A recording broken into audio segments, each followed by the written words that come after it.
Hello tout le monde, j'espère que vous allez bien. Aujourd'hui, je vous emmène une journée avec moi dans mon assiette, dans mon entraînement, pour vous montrer un petit peu comment mes journées se déroulent. D'abord, je vais m'occuper de cette face là parce que je vais me lever.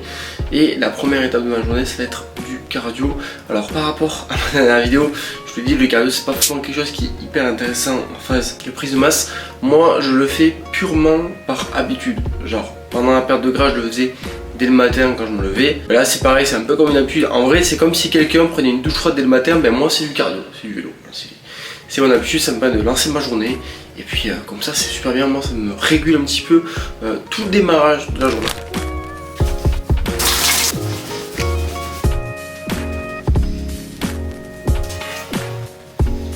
D'ailleurs je viens de dire ça par rapport à la dernière vidéo. Mais si t'es pas abonné à ma chaîne, tu l'as forcément pas vu la dernière vidéo. Donc tu t'abonnes si c'est pas déjà fait. Si tu es intéressé par toutes les vidéos autour de la nutrition, de l'entraînement et que tu souhaites développer ton physique en 2024, tout ce qu'il te reste à faire c'est de suivre mes vidéos. Donc tu t'abonnes. Voilà à quoi ressemble la bête, hein. C'est vraiment un vélo juste de d'appartement. Donc en vrai ça fait vraiment l'affaire pour ce que je souhaite faire, c'est-à-dire ma routine. Voilà c'est tout, je suis pas un pro de VTT ou je compte pas faire de compétition de vélo, non. Donc là généralement je pars pour 15 minutes de vélo, donc vous voyez c'est hyper peu parce que j'ai pas envie de passer ma vie sur ce vélo. J'en profite pour répondre à tous mes petits coachés, aux petites vidéos d'exercices qui m'envoient que je dois corriger. Et ça fait vraiment une petite routine quoi. Moi je vous conseille vraiment d'avoir une habitude le matin qui permet vraiment de ancrer votre journée et de la démarrer de la même façon. De façon juste à avoir un moment où on pense à soi, et ça peut être genre là du vélo parce que je fais du vélo, ça m'habitue, c'est que c'est du temps pour moi, etc. Et ça peut être genre ça de la méditation, ça peut être je sais pas quoi, de la lecture, prendre un café sur la terrasse. Mais en vrai une habitude qui est ancrée chaque matin, c'est vraiment comme si vous vous donnez un rendez-vous avec vous-même. Donc ça c'est un truc hyper important que je vous recommande si vous ne faites pas déjà, qui peut clairement avoir de gros bénéfices sur votre santé mentale. C'est un truc genre insane. À chaque fois ça me fait marrer quand je fais du vélo comme ça, je pense toujours. Je sais pas si vous allez m'entendre avec le boucan que ça fait, mais je pense toujours, vous savez les cyclistes là qui font les compètes de vélo autour des trucs là, qui ont toujours des quadriceps monstrueux. J'imagine un petit peu comme ça quand je fais du vélo comme ça. Même si c'est pas du tout la même catégorie. Hein. Bon, le cardio c'est fait, je l'ai tué, maintenant je vais passer à la préparation dans cette histoire. Dans tous les cas, j'ai juste la petite gourde à remplir et à mettre d'acide aminé qui est juste là. Là le matin ce que je fais généralement c'est que je m'entraîne à jeun. Il y a plein de gens qui vont s'horripiler, qui vont pas comprendre comment un coach qui veut progresser, prendre du muscle, s'entraîne à jeun. C'est parce que j'ai toujours eu l'habitude de le faire, que ça se passe très bien. L'entraînement à jeun c'est pas forcément le mieux pour la prise de muscle. Néanmoins on peut très bien compenser ça en prenant des acides aminés qui sont des EAA et pas les BCAA. Les BCAA si vous consommez suffisamment de protéines dans la journée ça ne sert à rien. Par contre les EAA ça peut être hyper intéressant pour soutenir le catabolisme musculaire pendant la séance. Donc c'est ce que je fais, je me fais un petit scoop de EAA durant la séance et ça passe très bien. Là le matin d'abord ce que je vais faire c'est que je me fais mon combo favori qui est collagène et glutamine pour stimuler du coup ma digestion. Mais avant ça vous savez il y a mon petit shot de vinaigre de cidre qui est juste là. Donc le vinaigre de cidre super bon pour la satiété, pour réguler la glycémie et la digestion. Le collagène c'est pour les tendons et articulations, donc ça c'est au top du top. Je le prends vraiment à titre de prévention. Et la glutamine c'est pour vraiment venir améliorer ma digestion avec les quantités que j'ai au niveau de l'alimentation. Tout ça bien sûr je les prends chez Prozis qui est mon partenaire et franchement je les remercie du fond du cœur parce que c'est hyper cool de travailler avec une super marque. Donc si jamais vous voulez passer commande et avoir des compléments de qualité, je vous laisserai le lien justement en description. Et du coup par rapport à ce que je vous disais au niveau de l'entraînement, vraiment j'ai pas de perte d'énergie, je me sens extrêmement bien. Et ce qui est cool c'est que je me sens vraiment léger parce que là je pourrais très bien optimiser les choses en prenant un repas avec une source de protéines assez rapide à digérer, une source de glucides, donc par exemple un fruit, une compote, vraiment aussi facile à digérer et avoir de l'énergie pendant la séance, mais j'ai pas de déperdition d'énergie. Donc autant bien manger par la suite, faire mon entraînement à jeun que me forcer à manger un truc dont j'ai pas envie. C'est un petit peu comme ça que je vois les choses. Le moment le plus terrible de la journée. D'ailleurs je vais prendre de l'eau parce que je vais me valayer avec de l'eau sinon ça va pas le faire. Si vous voulez vous mettre au vinaigre de cidre, je vous recommande vraiment de faire ma technique qui est quand même plutôt douce. Parce que là si vous l'avalez à jeun tel quel, c'est une horreur. Vraiment ne faites pas ça. Genre juste ne faites pas ça, d'accord? Donc on prend la petite bouteille d'eau, on se prépare sa petite gorgée. Tac. Vinaigre de cidre et eau. D'accord? d'accord? Pas juste vinaigre de cidre, non, non, non.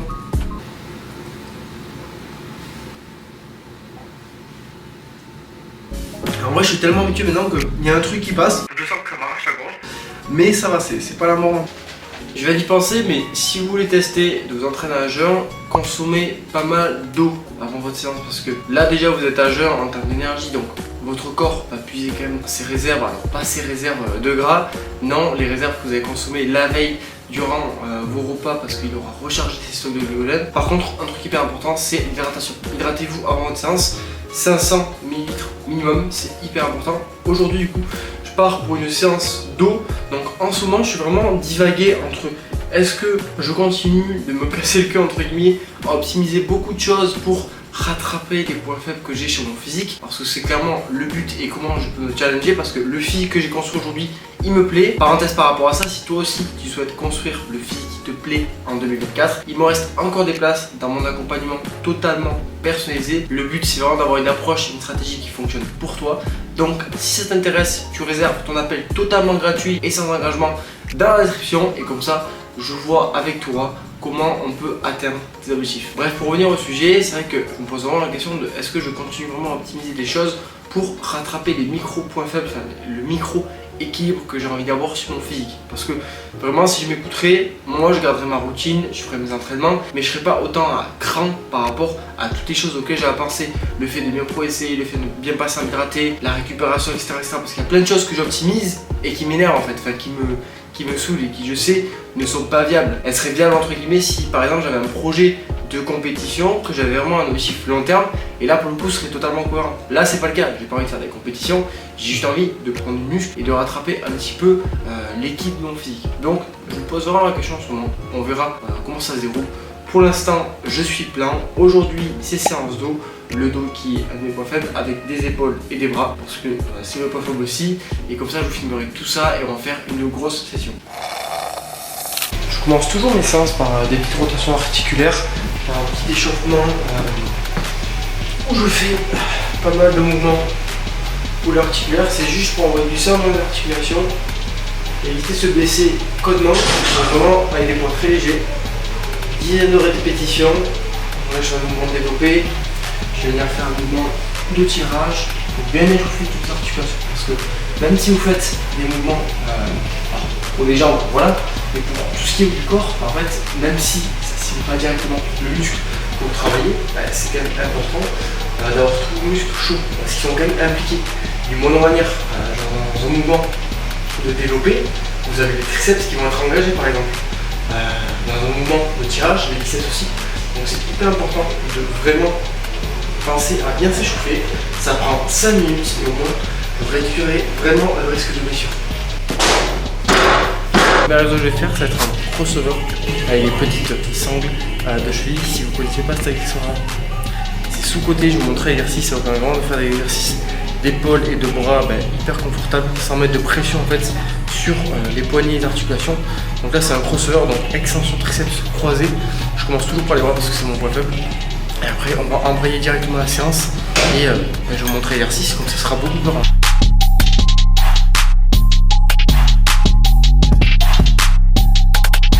Un truc hyper important que je vois pas beaucoup de pratiquants en faire, c'est de noter ses performances avec un carnet ou bien avec le téléphone. Ça permet vraiment d'avoir une traçabilité au niveau des perfs que vous allez faire et à suivre au fil des semaines. Déjà vous ne perdez pas de temps à savoir quel poids vous devez utiliser sur vos séances, et surtout vous connaissez les perfs que vous devez battre. Dans le sens où ce qui vraiment vous fera progresser, c'est de progresser de semaine en semaine, de séance en séance. Et le meilleur moyen de le faire, c'est savoir que la semaine d'avant vous avez fait 11 reps à 14 kg et que vous devez faire 12-13 reps à 14 kg. Mais sans le carnet, ça sera un petit peu compliqué de deviner tête. Donc notez bien toutes vos performances sur un carnet, que ce soit moi, je le fais à l'écrit à l'ancienne, mais ça peut être très bien sur un téléphone, ça parle largement à faire.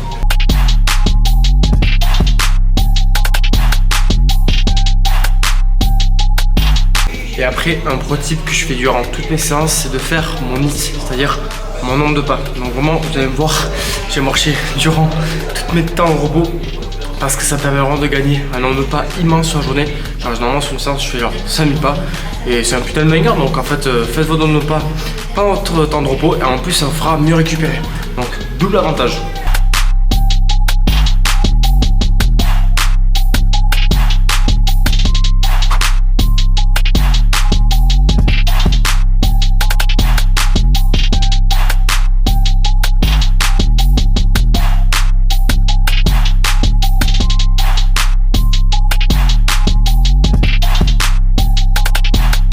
là on est sur une variante d'élévation latérale Y que j'affectionne particulièrement. Je vois pas beaucoup cette variante être effectuée en salle, alors que ça bosse vraiment bien les deltoïdes latéraux en position quasiment raccourcie. Donc c'est hyper intéressant, surtout que ça donne un banc pour la stabilité, donc c'est hyper cool pour se rapprocher le plus de l'échec et donc stimuler au maximum le fibres musculaire. On va passer sur le dos, donc je commence par un tirage unilatéral à la poulie pour taffer vraiment la partie basse du dos, qui est vraiment le gros point faible que j'ai chez moi, parce que mon grand dorsal, donc la largeur de mon dos, s'insère assez haut, ce qui fait que j'ai un retard à ce niveau là, et donc je commence toujours par cet exercice là, stabilité, parce qu'il y a un petit banc, donc c'est vraiment parfait pour pousser au maximum l'effort sur l'exercice.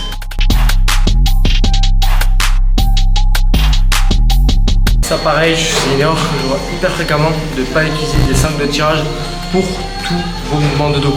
Les sangles de tirage, c'est clairement un accessoire hyper intéressant pour tous vos tirages, parce que ce qui va vous permettre de pousser l'intensité un maximum sur tout mouvement de dos, c'est d'utiliser les sangles de tirage. Sinon, c'est vos avant-bras qui vont vraiment être à l'échec, mais pas votre dos.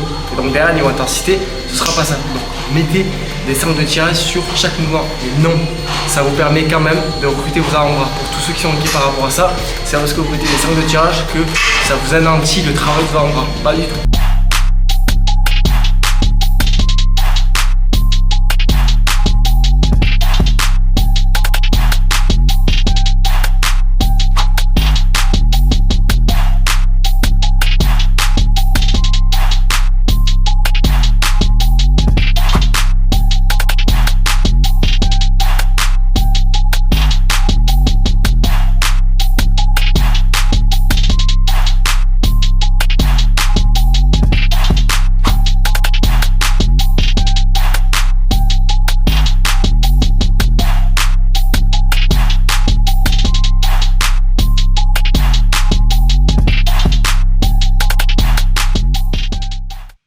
Du coup, je suis de retour de la séance, j'ai fait une super séance, progression partout. De toute façon, je pense que vous aurez la séance en vidéo.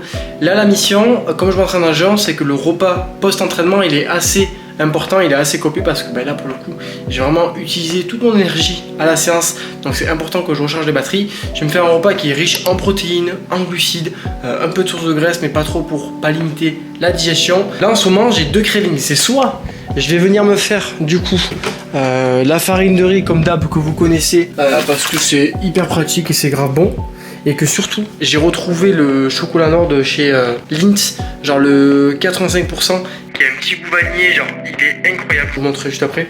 Ou soit j'ai vraiment un craving salé, genre je sais pas pourquoi, j'ai passé la barre des 25 ans il y a littéralement 3 jours et je commence à avoir beaucoup envie de salé. Peut-être mon era de gamin est passé, en tout cas chose qui est sûre, c'est que j'ai beaucoup mangé et je vais m'éclater le ventre. Bon, je suis parti sur l'option la plus simple, hein, je vais pas changer ni gagne. La farine de riz, c'est plus rapide à faire que du riz.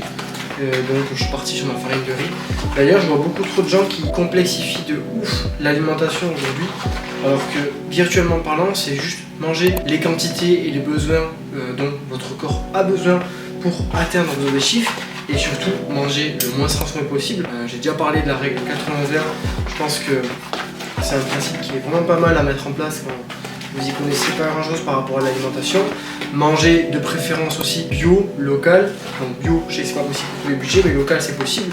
Et puis voilà, il y a vraiment, genre il n'y a pas d'aliment magique, il n'y a pas d'ingrédients magiques, c'est juste de composer vos repas avec des produits qui sont bons, des produits qui sont sains, et de vous faire kiffer quoi. Il n'y a vraiment pas de secret.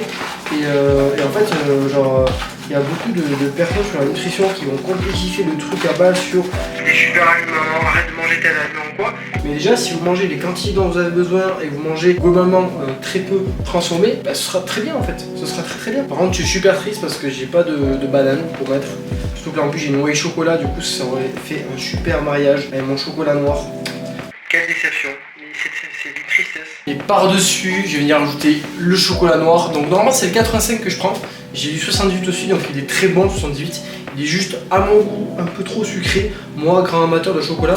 Mais en vrai c'est vraiment un kiff le chocolat noir. J'aimerais bien si j'avais plus de budget de pouvoir acheter genre des chocolats déjà éthiquement un petit peu mieux, et surtout en termes de goût qui sont plus recherchés. Mais bon, ça fait déjà l'affaire. Et plus tard, je pense que vraiment, je m'amuserai à tester tous les chocolats. Genre vraiment, c'est le chocolat et moi, et les chocolats. Enfin, il n'y a pas que le chocolat, il y a le beurre de cacahuète aussi que j'affectionne particulièrement. Mais c'est deux aliments qui pour moi font littéralement un kiff de ouf à manger, que je mange tous les jours. Parce que oui, vous pouvez manger du chocolat tous les jours et atteindre vos objectifs. Comme je vous l'ai dit, le plus important c'est de manger les quantités dont vous avez besoin, manger local, manger le moins transformé, du pasta, stop. Non, vraiment le chocolat pour moi c'est un énorme kiff. Tada, voilà à quoi ressemble mon repas. Bon, on dirait une bouillie, mais bien sûr que la bouillie elle est très bonne comme d'habitude. C'est ce que je dis à chaque fois. Après, directement, je mettrai sur les bilans comme ça. Je vous prendrai avec moi pour vous montrer un petit peu comment je fais les bilans avec mes coachés. Et surtout, après, j'ai beaucoup de choses à faire. J'ai un podcast à tourner, j'ai un mail à écrire, j'ai le pare-choc de ma voiture à aller remplacer. Enfin bref, c'est une journée qui est vraiment à rallonge. Bon, juste avant de mettre sur les bilans, je vais prendre un petit complément alimentaire. Donc, généralement, je pars sur des oméga 3, toujours les oméga 3 pour la santé cardiovasculaire, le cœur, le fonctionnement cérébral. La vitamine D, quelque chose qui est hyper important en hiver, parce que du coup vous n'avez pas de soleil et la vitamine D participe à beaucoup de régulation hormonale, notamment le fonctionnement aussi du système immunitaire. Et pour finir, la base pour une testostérone qui fonctionne du feu Dieu, du zinc. Clairement c'est mon trio indispensable pour l'hiver. Et après je finis le tout parce que c'était pas fini. Je prends ma petite créatine en post-entraînement, du coup créatine label Créapure. Du coup, la base de la base, 300 grammes par jour, ben voilà, ça fait largement l'affaire. Donc ça y est, on se retrouve pour les petits bilans. Pour les bilans, c'est super simple, franchement.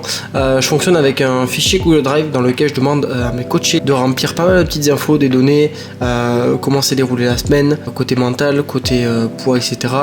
Ils ont aussi une partie alimentation, une partie entraînement, avec une vidéo d'exercice pour chaque exercice à effectuer. Et après, je reçois les vidéos d'exercice, donc je les analyse parce que c'est hyper important d'analyser chaque vidéo pour savoir si le mouvement il est bien effectué. Et puis après, chaque bilan du coup c'est sous format vidéo. Je regarde avec l'application Loom parce que c'est hyper pratique et je trouve ça hyper sympatoche et beaucoup plus complet que par exemple si je fais ça directement avec un vocal ou quoi.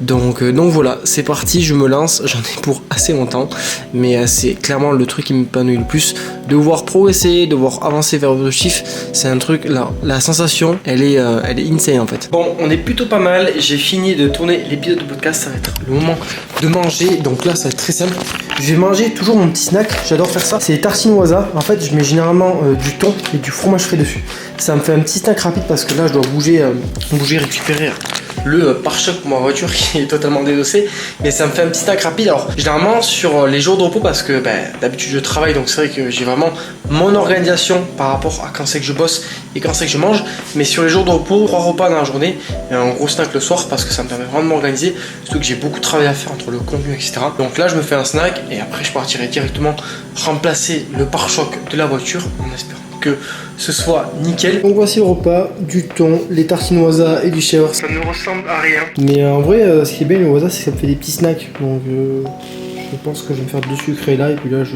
garderai le salé. On est donc parti pour le petit snack de l'après-midi qui va être ce petit Ipro à la mangue. Donc par rapport à ces produits là, j'en consomme habituellement jamais. Genre vraiment c'est un produit que je consomme très rarement, dans le sens où c'est des produits déjà qui sont excessivement chers, c'est-à-dire que vous payez le produit entre guillemets le prix du marketing parce que c'est riche en prod, ça fait joli packaging, etc. Et surtout c'est des produits généralement qui sont un peu plus transformés que la moyenne. Donc de temps en temps c'est ok, mais je trouve que c'est toujours mieux de consommer une vraie source de protéines comme du fromage blanc 0%, du skyr selon votre budget, que ces choses là. Donc ça dépanne. Par exemple là vous avez 25 grammes de prot par portion, mais ça reste quand même un produit qui est globalement beaucoup plus transformé. Pour accompagner ça, je pense que je vais rien prendre, dans le sens où là je préfère toujours gérer mes calories de façon à avoir pas mal de calories le soir. Si par exemple j'ai envie de me faire un gros kiff et un gros plat, si j'ai envie d'avoir de la flexibilité, de me faire un pot de glace, je préfère vraiment organiser mes calories comme ça. Et comme je vous le répète toujours, ce qui compte c'est le total calorique sur la journée. Tant que vous avez vos macronutriments, les micronutriments et les calories, en fait vous les gérez comme vous voulez. Alors je conseille toujours de faire minimum 3 repas par jour complet avec une source de protéines pour optimiser la synthèse des protéines. Néanmoins, une fois que vous avez coché toutes les cases là par rapport à l'optimisation, c'est totalement ok et vous gérez vos calories comme vous voulez. On se retrouve quelques heures plus tard. Bon, là j'ai bien travaillé, je vais me faire le repas du soir. Donc généralement c'est très simple. Je me fais des champignons, des oignons, de super légumes, je les prends surgelés pour que j'ai toutes les vitamines et minéraux de ces légumes là, et surtout que c'est hyper pratique parce que les champignons ils sont déjà émincés, les oignons ils sont déjà émincés, et après à côté je me fais un gros plat de pâtes avec de la crème et du fromage, parce que oui, un plat de pâtes avec de la crème, du fromage, c'est quelque chose qui est totalement sain et qui entre dans le cadre de n'importe quel objectif. Il suffit juste de bien moduler et les quantités, et forcément la crème c'est pas une des sources en termes de graisse qui est la plus intéressante, mais dans le cadre d'avoir une alimentation qui est plutôt équilibrée, et si vous avez un apport qui n'est pas non plus démesuré en crème chaque jour, en fait ça rentre carrément dans le cadre d'une alimentation. On va se prendre la tête, là c'est vraiment un plat réconfortant, rapide à faire, facile à faire, et l'avant-dernier repas, parce qu'après il y aura un dernier repas avant de dormir, bien évidemment. Vous savez pourquoi? Pour améliorer le sommeil si vous n'avez pas eu la réponse. Et comme ça je me déguste ça, je vous montrerai le résultat final et on sera très bien. Donc le plat avec emmental, fromage, champignons, oignons, j'ai rajouté aussi du pesto pour les bonnes graisses. En plus il est à base d'huile d'olive, donc ça si vous avez la flemme et vous voulez un repas rapide, protéiné et sain, je vous conseille vivement les bols de pâtes, c'est très pratique. Dernier repas de la journée, on est sur de la farine de riz avec de la whey, et je rajouterai je pense du beurre et cacahuètes. Donc je ne les mange pas sec comme ça, hein. C'est juste que je vais pas me filmer en train de manger puisque je vais manger d'ici 1 heure, et ce sera vraiment mon dernier repas de la journée, donc je finirai avec un total qui s'affichera je pense à l'écran, mais 3800 calories, parce que actuellement je suis en phase de prise de masse. J'ai pas du tout touché à mon total calorique depuis septembre parce que mon poids augmente petit à petit, mes performances progressent très bien, donc pas besoin du coup d'ajuster par rapport à ça. Je voulais juste faire un petit tour par rapport aux compléments que je prends avant de dormir, qui sont l'ashwagandha. L'ashwagandha qui est vraiment un banger en termes de régulation du stress et aussi d'augmentation de la testostérone, mais bon, l'augmentation de la testostérone, je vous avoue, je le sens pas trop. C'est surtout au niveau de la gestion du stress, donc je vous recommande vivement d'aller dessus si vous avez des problèmes d'endormissement. Et après, j'ai fait une vidéo là-dessus, mais le magnésium qui clairement est un banger pour améliorer la qualité drastique de votre sommeil, c'est vraiment genre pour moi un indispensable. Et je prends les 2 avant de dormir, donc je mange mon repas 1 heure avant de dormir, et après je prends mes compléments genre juste avant de dormir, genre une demi-heure avant de dormir. On est plutôt ok. En tout cas, j'espère que ce nouveau format de vidéo vous aura plu. Je vous ai essayé de vous montrer toute ma journée, vous emmener avec moi dans mes repas, dans mes entraînements. Donc c'était un petit peu différent, mais au moins vous avez appris des choses. Et surtout, je pense que vous n'êtes pas seul à avoir votre petite routine. Donc n'hésitez pas à liker la vidéo, à la commenter si ça vous a plu. Il y a pas mal de vidéos en termes de conseils nutrition, d'astuces pour prendre du muscle et plein de choses qui vont arriver prochainement sur la chaîne. Donc n'hésitez pas non plus à vous abonner parce que ça va arriver très vite. Et sur ce, je vous dis à très vite pour une prochaine vidéo. Ciao!